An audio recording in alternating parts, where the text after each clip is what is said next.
Hi, everybody. Welcome to Inspiring Adventures. I'm Miss Meliz, Melissa Reyes, and tonight I have with me Kat Kronenberg, and she is going to tell me about her book, which is called Dream Big, and we're going to talk about fighting for our dreams, which is really exciting to me. So welcome, Kat.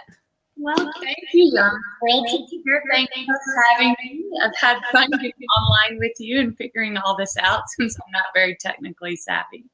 Well, thank you for your patience. Oh, you're welcome. Well, thank you so much. I was a little concerned there myself with my own connection, but you know what? I told you that third time would be a charm, and here we are. So it's great to connect with you. Thank you. You sound great. Where are you at? Where are you? I am actually out of town. I'm not at my regular home. Oh.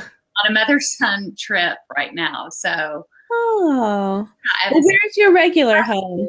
College. So it's kind of our getaway. Oh, nice. Together, yes. Oh, cool. So where is your regular home? Where are you based out of? Texas. Okay. I thought I recognized a little accent there. Yeah. Well, I'm really glad you're here. Tell me a little about yourself, Kat, and your background. I'm from Austin, and I'm a mother of two amazing boys, and then I have two adopted nieces that are my girls who are a bit older, and two grandbabies, and an amazing husband. Wow. Yeah. That sounds really nice with the two girls and the two boys, and yes. Great. I bet that's a lot of fun. Yes. So, how sweet of you to adopt your nieces. I imagine that was very lucky. Yeah, that's an interesting, unusual but wonderful thing. I think that sounds really neat. So, when is your book available? It is available. We got it in. Luckily, I have it right here. Oh, great! Here's my book. That big. I don't know where it is. That's so sweet. Flip through the pages. Let's see. My artist is from Belgium. Obviously, look how talented she is. Oh. There's the opening. Wow, so beautiful. In the wilds of Africa. And she just did an amazing job just with the different, from sunrise to evening, to different vignettes. The butterfly. Oh, beautiful. So did you seek out that artist, or did the publishing company put you together? The publishing company found her, and luckily I got to have a little bit of a say in it. So yes, they found her. She is incredibly talented. I'd be more happy with what she came up with to go along with the text. It's been really fun to see it all come to life. And this is your debut book? I'm sorry? Is this your first book, your debut? Yes, this is my very first book, my baby. Congratulations. It took a long time to birth it, but yes, very excited. Very, very excited about my book. How long have you been working on it? Well, do you want the long story, or? Yeah, we have some time. Okay. So about 10 years ago, randomly, my husband and I were at a symphony, and when you're at something like that and you kind of close your eyes and you take in the music, it just kind of whacked me over the head that I was supposed to write a book about a smile. And that's where it all began, and just played with the idea in the midst of, raising family and all the other things I had going on. And 10 years later, I have my book. So a book about a smile. And that's amazing. And so the pictures, I know, came much later after you wrote the book, but those images that you just flashed through reminded me a little of The Lion King, and I can imagine getting inspired seeing that. What was the symphony that you saw? I don't even really remember. Tickets were a gift, and we were just there, and the music was so powerful, and I don't know what it was, but it was so, I couldn't get I had to write it. I mean, there was no doubt that that's what I was meant to do. And had you ever written anything before? No, it just was that profound a moment in my life that I needed to, and from that point on, I started studying writing and putting myself in workshops, joined Society of Children's Writers and Illustrators, and just got involved in all different kind of things to really understand the craft and what it was and how to do it and how to make a beautiful book at the end of the day. So, oh, well, what was your education and background? What did you do before? Business. I went to University of Texas. So it wasn't something that at 5 years old, I was journaling and thinking I wanted to be a writer, but it came and it hit me strong, and I kept going and did it. So, well, but you knew how to find out about how to go about doing it. And how long did you get picked up with the story the first time out? Or are you one of those lucky ones that publisher just said yes? Or did it take a little longer? Well, I couldn't figure out how to make a smile into a story that had the depth of meaning. So it took me such a long time to come up with the story in a way that meant something to me, so it hopefully meant something to the rest of the world. And how long did it take? I mean, it's 10 years from the symphony to today. So, 10 years. I missed that part. 10 years. 10 years total. So. Oh my gosh. And most of that was me understanding how to write a really good story and figuring out how best to tell a story that pulled in a smile on a really strong level for a person to really help them understand how to live their best life. How a smile can kind of play into that whole concept. So tell me more about that. Kind of in some of my website stuff and some of the articles I've written, I call a smile your U-shaped bridge to anywhere. It kind of connects you to, your head to your heart to your dreams, and your dreams to something more, something bigger. It's kind of what for me, I envision a smile to be. So your U-shaped bridge to anywhere. Yes, that's my little tagline that kind of feeds into, if you've, once you read the book and kind of go through my website, it kind of makes a little more sense that it really opens your life up to really having the best life you could possibly have. Awesome. Well, that's what my A Year in Bloom is about. Inspiring Adventures is to help people to feel their best, healthiest, and happiest. Yeah. And I feel like we can do that. We have the tools, we have the know-how, and if you have the will, absolutely. Do it. So I like that. What's CatchM? CatchM. Well, I call it kind of a two-sided coin. In the book, it's really portrayed. The basis of the book is, how did the first caterpillar turn into a butterfly? He obviously had a dream. How did the first tadpole turn into the frog? They had a dream. And so they wished upon a star, and then they, struggled to get their dream to come true.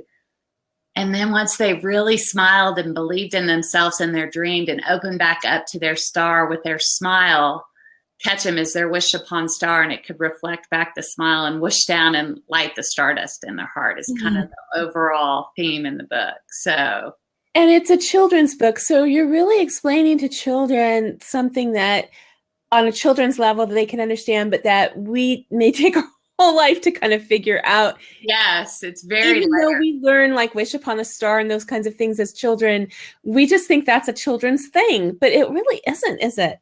No, and the website's really built for all ages. It has really adult quotes all throughout it, because if the parents really get re-reminded, it kind of inspires us to spend that time with the kids to help these concepts be more tangible in their life and really help them to strive to live their dreams and have their best life and smile and be excited and engaged and, get in there and CatchM is kind of the play on your wished upon star, Do people ever ask you if it's like a little like Pokemon? Were you inspired a little, or did your kids watch that? If your kids are my kids' age, watch that, and I didn't think about that, but I've had, it's just a yellow smiley face. Yeah, it doesn't look anything like Pokemon as far as the symbolism of it, but that when you hear CatchM, it's kind of the big yellow smile. So I've had one comment about that. So. Yeah.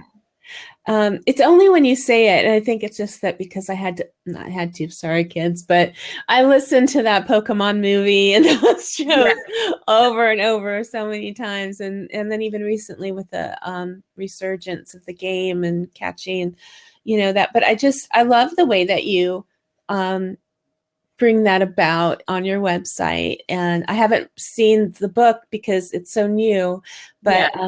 but I did, get oh, you have a beautiful video.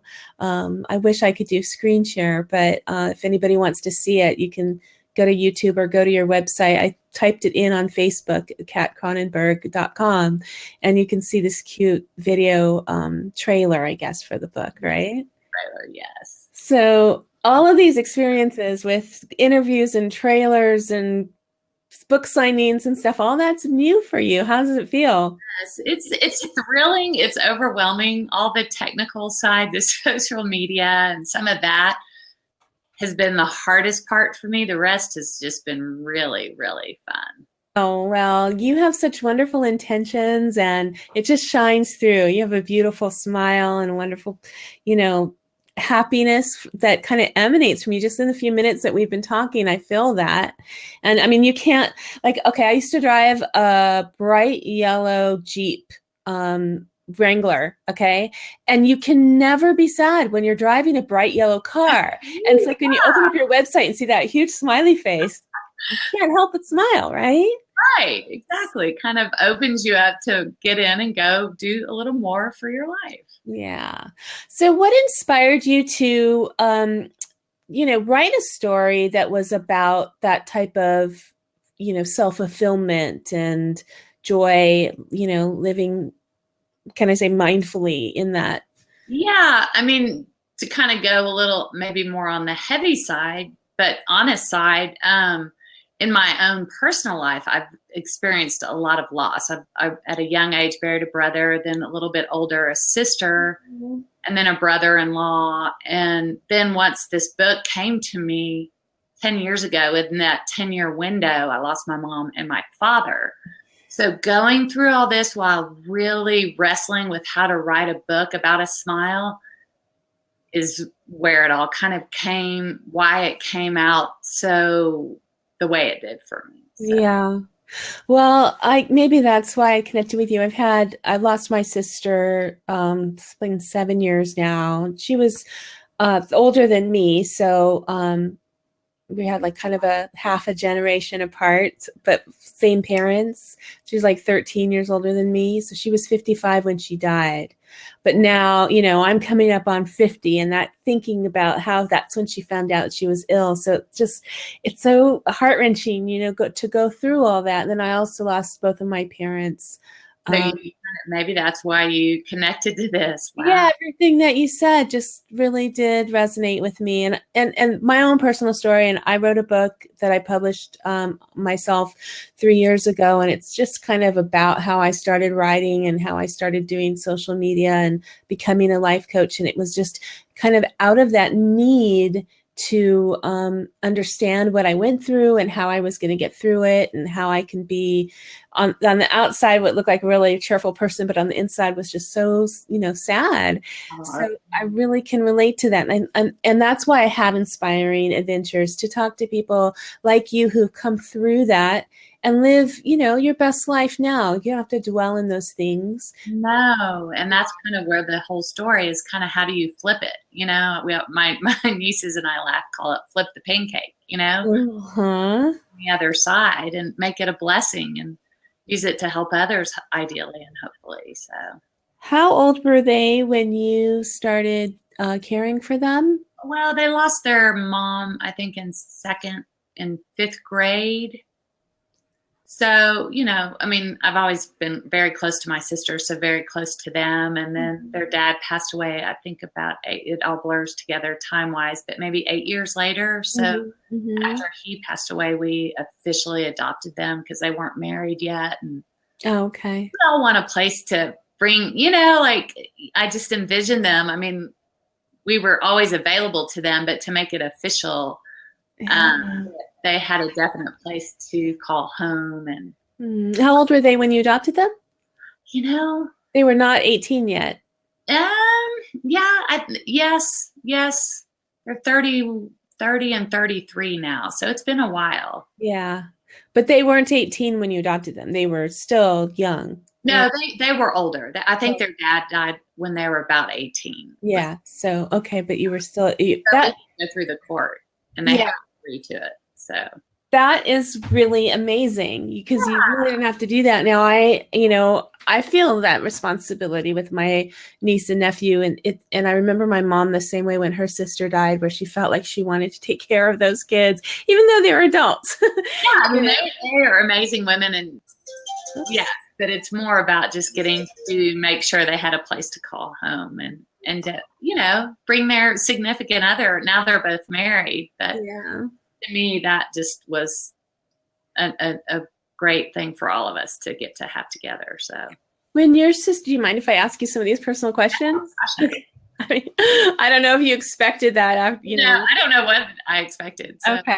Well, I'm just curious. Like I said, we'll just get to know each other as if we were really just getting to know each other.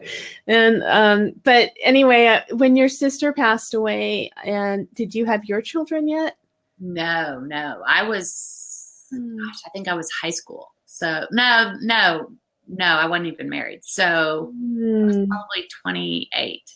Hmm. So no, I wasn't married, did not have children yet. Yeah. Well, so it's that's one thing that I love about your story. It's so uplifting, but I can tell that it comes from, I just have this sense that it came from this place where you really know what you're talking about, and it's Really had to wonderful.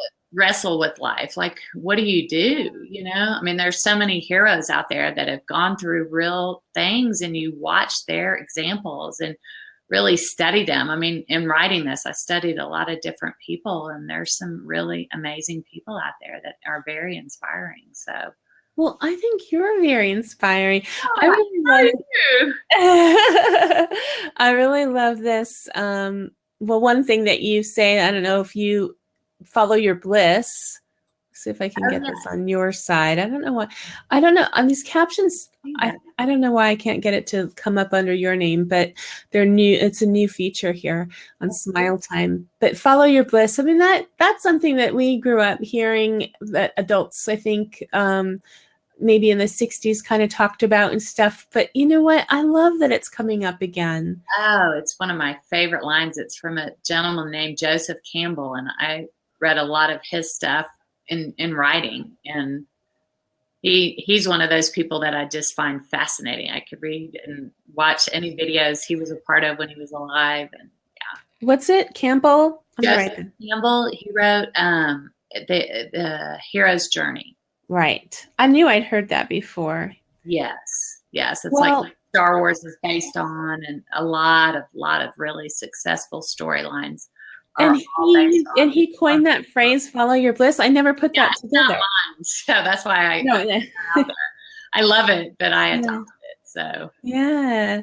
So, and then to dream big is the main, the title. So, how is it that you like to inspire people to dream big? In what ways have you dreamed big?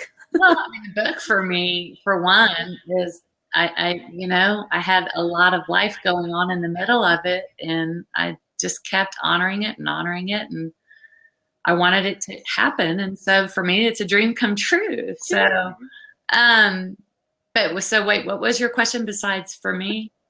um how the concept of dreaming big Yeah, is like, well, I'll just go back a little bit and say, in my coaching we talk about big hairy audacious goals, and to dream, your biggest dream, even if you think that you would never be able to achieve it. Just say, what now in your business or in your life or in your relationship, what would you like to see happen that is just so, like, really that's never going to happen, but let's talk about it and see if you can make it happen, right?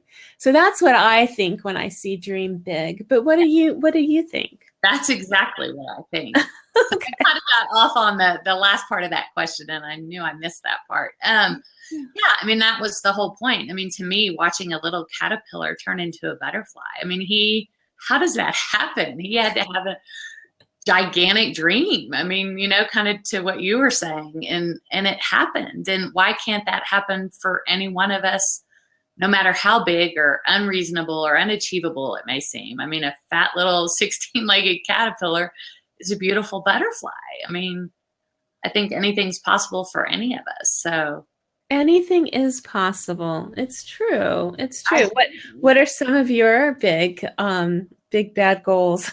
Yeah, well, that's where I got off on the book, and I knew I liked the first part of the question, then I'm sorry, getting off on my book. But the book, and then there's 2 more books that will follow. It's Love Big and Live Big, or it's kind of a three book series. And really, just my dream is to see it in as many hands as possible, and that it really creates connection between kids and their families, kids and their schools, churches, just, any kind of community building, because that's why I built my website the way I did, is that it would really be more than just a book. It would be just really life experience that creates connection with those around you.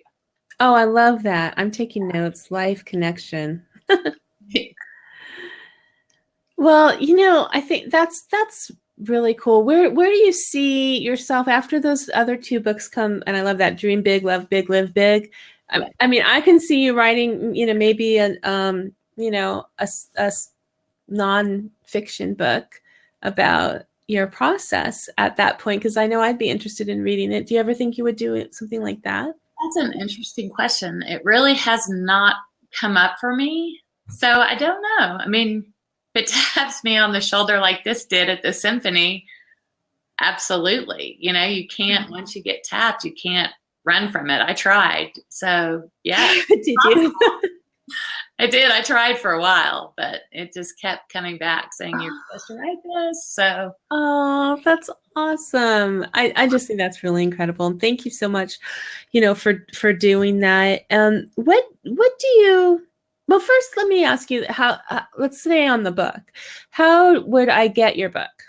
It's available on Amazon, and it's in bookstores nationwide. It just really released supposedly this week. We did get it in before Christmas. So on Amazon, it got the little #1 new release, the little orange arrow. I'm new to this. So no, that's huge.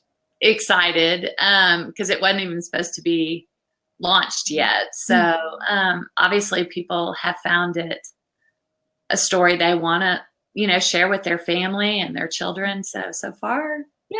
Oh, yay. That's great. Yeah. So Amazon and on your website, obviously, at Kronenberg.com. And then, so who, I think it's weird. I mean, I don't think it's weird for me, but people shouldn't buy children's books, even if they don't have kids, because when I open up a children, because I get, samples of books or, to review all the time. But when I open up those children's books, a couple things happen. And one is that they usually remind me of the books that I read to my kids or the books that I read when I was a kid. And I find an incredible sense of pride in authors who are still coming up with new ideas for children's books, because you'd think, how many all by now. Yeah. Right. But I do understand that is something that's for me as a reader. If I wanted to read a book to my grandchild someday, or, nieces and nephews or whatever, the children at my school, I work at a middle school, so they're a little old for that, but I've had them look at books and tell me what they thought of it, and then to get ideas for questions, because maybe I can relate to the middle school book. But children's books, I think everybody can relate to. Oh, totally. Yes. I think there's something in it for everybody. Yeah. So what's your message? I mean, obviously we glazed over a little bit, but what's your message for people who read the book that, children and adults? Maybe two different messages. I mean, that they would have fun, challenging each other to live their dreams together, to get in the arena and get out there and live their dream, talk about what their dreams are. Let's, I mean, there's on my website, there's dream boards and there's a dream book, a drawing one you can do, or you make dream boards where you kind of cut out things from magazines that have to do with living your dream and building on that. I'm looking around here. I could show you one I have right here. Yeah, so you probably have a vision board or no, yeah. I have a vision board, but I put mine on Pinterest, so they're pins, so anybody can go look at my vision board. And then that's on my website, because some people don't know to do those. Oh, I love it. I love it. This is when I started doing decorative art. I do a class every Sunday online with my friend Cindy Harrison. She's the art teacher. Right. And so I like it. This one is really like a retirement dream that I have, picturing myself working on the beach with, taking walks with my clients and, just sitting on the beach with my husband and just enjoying. Oh, that's beautiful. Life. So I have that right there. That's kind of out in the future, but, I think that's a very good way of keeping close your big dreams, right? Oh, I think if you see it, you believe it, then you can achieve it, Yeah. So, sitting at your desk. I also have a dream wheel. Have you ever seen the dream wheel? Ooh, I love that. What is that? Well, it's basically a dream board, but it's circle. I love that though. When you have, I do mandalas, and I did a year where I had the 100 mandala challenge. I drew 100 mandalas throughout the year. You're supposed to kind of I don't know how, there's no supposed to, but that's what I did. I took a year. And so I don't know if you know what the mandala is. It's kind of like this picture behind me. It's an Indian image that's circular. So I learned how to, Catherine Costa is the person who wrote the Guide to Mandala, or Mandala Guidebook, and she also has, her website is 100mandalas.com. And so that's kind of where it started, where I was doing mandalas. And one of the exercises that she did in her mandala retreat was this round dream board. And it's, you have a circle, a piece of paper, cardboard that you cut into a circle, and then you go through the magazines and your pictures and the words, and you pick it all up, but then you put it in a design on the circle. And it really kind of, you can't fit as much as you can on a bigger board. So you have to, it's very streamlined. And of course you could do many, you could have them different themes or different seasons or whatever, but it's kind of neat. I really enjoy doing it in that way. Yeah, the symbolism of a circle, it's really infinite. It doesn't have a beginning or an end, or, that's actually a really powerful way to do it. Yeah, but I love having a dream board and a vision board or vision, notebook, and I just really believe in that. That's kind of the basis of my life coaching, so that that you have that on your website. It's amazing. We have to share these things, because it's vulnerable, it's intimate, and think about if my kids are older now, but if I'd started that with them when they were younger. We do it now at the beginning of every year. We still do it, but I just love the thought of picturing like with my adopted daughter with her her two little girls doing dream boards and talking dreams at the dinner table, and what they've done and what they're learning to achieve it. It's just, that's my big dream. And those are your grandbabies, right, that you're talking about? So how old are they? They are 4 and almost 3. Oh, they're beautiful. I know. What do they think about the book? They love it. I mean, they're very cute. They do, because there's you read it, but to me, there's a lot of hand motions, and they've entertained me all along, like the shooting star. You go whoosh, wham. And so I have lots of videos of them. They'll see me and they'll go whoosh. It's really cute. That's really sweet. They're very sweet. Well, would you be willing to read part of your book? Sure. Let me see if I can figure out how to stage this. Yeah. Okay. Well, sit back and relax a little. Oh, it's so pretty. Can you see it? Yeah. Coming up? Yeah. Dream big. Should I read the whole thing, or maybe I'll read just the butterfly? How does that sound? It's this 2 stories, or kind of a story of 2 kids? Kind of the process of 5, the caterpillar, then the tadpole, then a flamingo, and then a termite, and then ultimately the baboon, who is all moody in the beginning and his transformation. Oh, cool. I love it. I love it. Okay. Yeah. Start with the butterfly.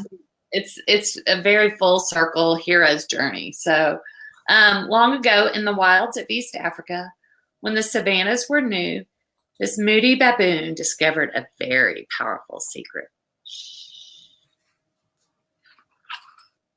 It began one starry night when Baboon noticed Caterpillar look up at a twinkling star and whisper, "Oh, I wish I could be like bird and fly."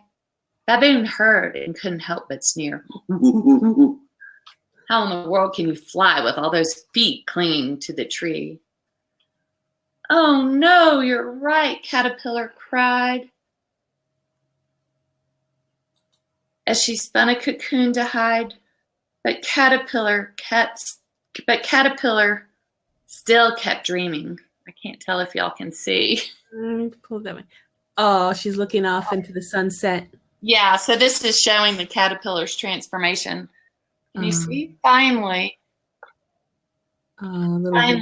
he broke free, looked back up at his star, smiled big and clapped. "But I can, I believe." And then here's the whoosh wham.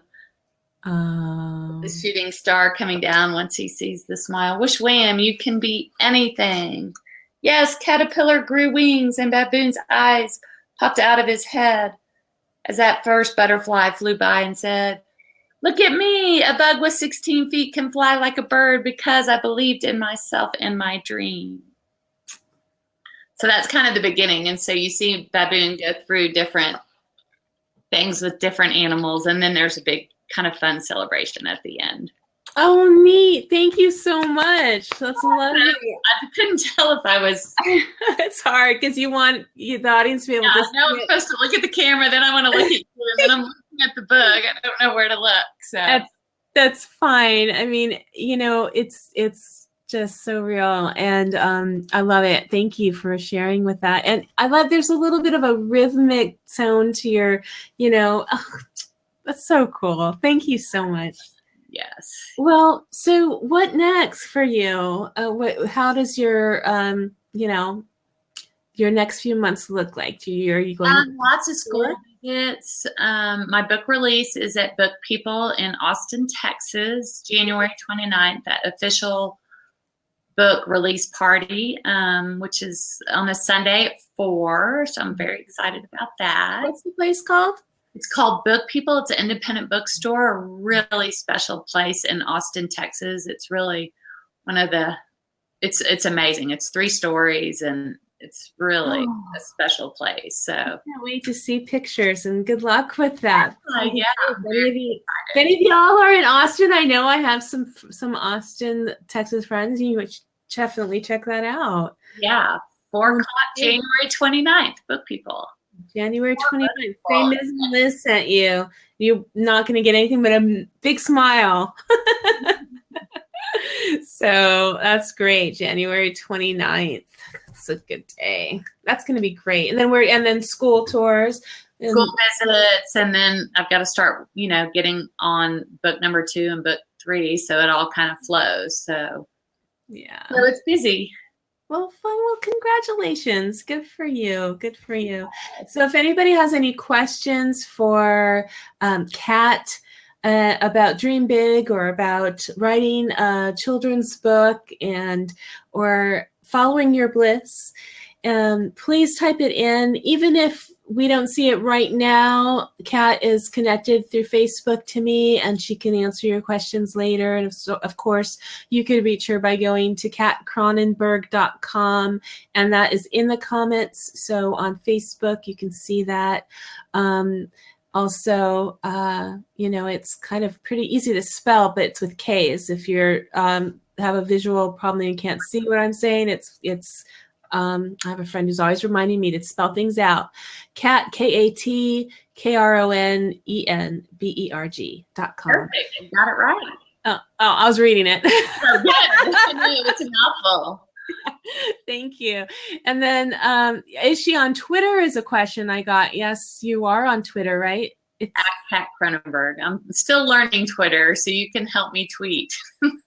Well, you're going to get a lot of tweets when this goes out on my website because I have a wonderful tribe that tweets out. Oh, And good. so Yes, I'm mostly still authors a little and shy on my Twitter, but I'm learning. So okay, well, you got to get in there. And so thank you, Tammy. Tammy's been watching the whole time. She says, great interview, Melissa and Kat, and thank you. Do you have any other questions, Tammy? I know that you have children around in your life. Maybe they would be interested in reading Dream Big and learning about those 5 transformations. I can't wait to see it in book. I've sent, it's fun. I have to send you one now that it's out. Oh, that would be great. I would love that. And the other part I was talking about was for adults who like to look at children's books like I do. I like to look at all books. I love books. Well, and the point, they're doing it for high school graduation and college graduations too, kind of like the Places You Go, a bunch of the bookstores. Wonderful. It seems like that would be a really good starting point. And, I know a lot of teachers at the school where I work use all kinds of books, and children's books come up very frequently, but I like to give them forward. In fact, I don't know if he's still watching now, but a friend of mine, Jonathan, I've sent him books for his kids that I've reviewed because, after a while, we don't have any kids around right now in my family. So I figured they love that. So it was around Halloween and I sent him the little Peep books. And yeah, that's great. Yeah. What's her name? Lisa. Oh, I don't have any. Yeah, I don't remember her name, but I interviewed her, and James Dean was the artist. But yeah, it was. It's really fun. So people will be like, Melissa, yesterday I had Charles Hanna on, and we talked about happiness and steps to being happy, and he was very about being humble, and he had a wonderful message, and it was about that success isn't something that you'll ever really achieve unless you believe in yourself and believe in love and all these things. The way he put it was so amazing. He was very deep, and it came out of an addiction. I mean, it was he had to almost lose everything and be afraid that he was going to die before he could really understand this beautiful message of life and hope. And very, very humble man. And it was an incredible talk. And then to go to children's book, that is a big shift. It is a big shift, but I just love people so much. And I want people to know that they could turn anywhere and find the answers that they're looking for because they're in their heart. And all I have to do is listen. So I think that you talk about the internal GPS.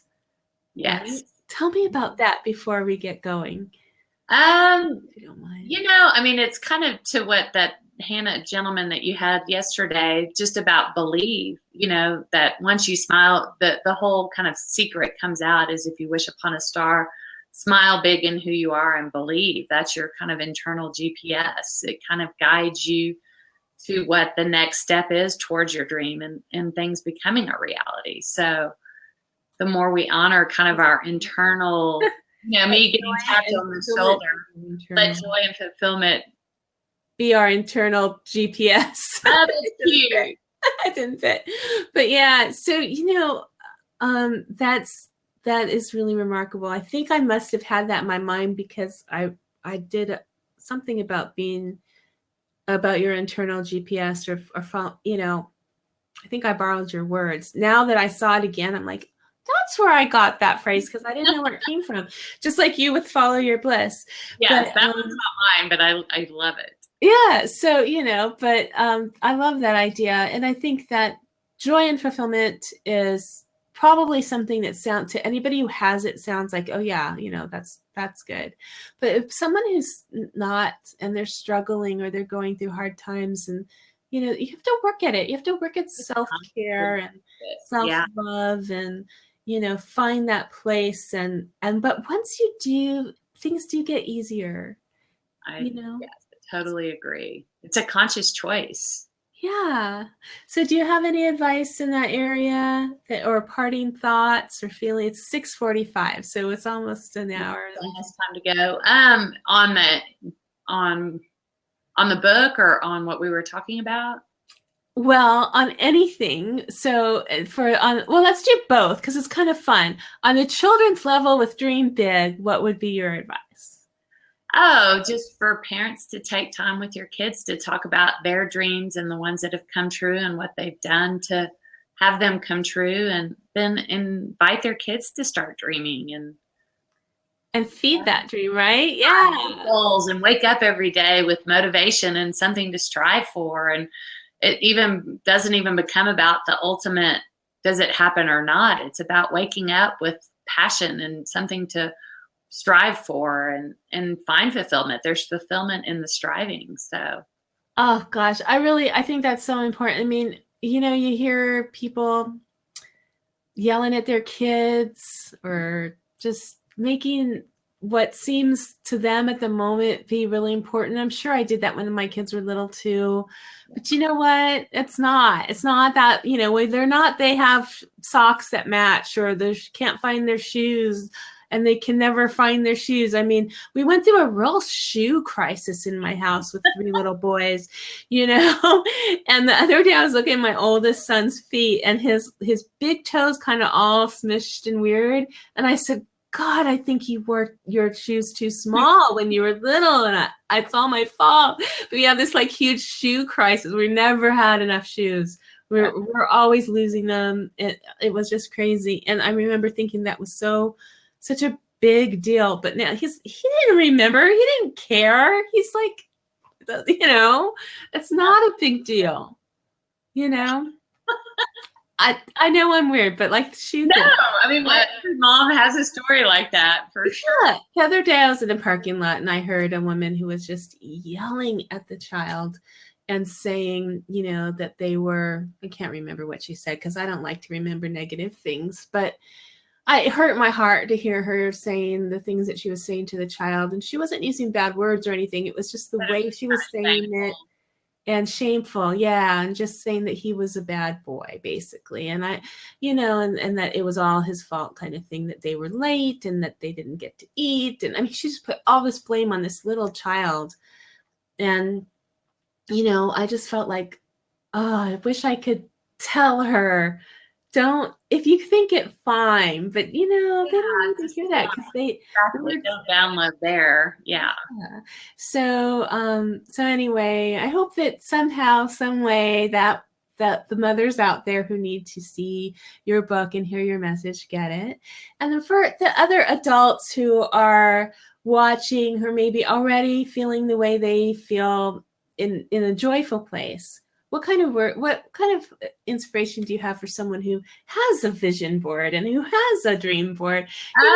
Keep fighting for it. I mean, for you to really, you're going to have the beach. Believe it, Yeah. Be on the beach walking with your husband and your clients. And yes, I mean, I would just say keep doing them, keep building them, go for it every year, every day, move towards that dream. Keep fighting for it. Now, you say that reminds me too, that's from your website. I saw you mention that before. What makes you say it's a fight? Is it a fight to get I think at times for me to write the book was a fight. I think everything has a season. I mean, for me, my dream had moments of defeat, moments of victory, moments of sheer fighting, and just the grunt work of getting stuff done that I needed to get done. And then sometimes it's so thrilling and exciting. So I would say a dream has every season, just like life does. So it is a fight, but it's worth it. It's a fight, but it's part of it. I mean, that's why it's not scary if it gets hard or you have to fight it. It's just part of it. It's just one of the seasons. Part 1. Wow, fantastic. Thank you, Kat, for all of your wisdom. I keep wanting to look at you, and I know you're trying to, but it's okay. I really appreciate it. Thank you so much for being here, and thank you for getting on Smile Time and Facebook with me. And for everybody out there, just type in a hello, even if you're watching the replay. We love to hear from you, and if you have any questions. Tammy said, such an uplifting interview. Thanks, gals. And Anthony said, cool. So people are watching, and it is nice to hear these stories. And so good luck. Good luck. Thank you. Thank you. And Tammy says goodbye, so it's time to say goodbye.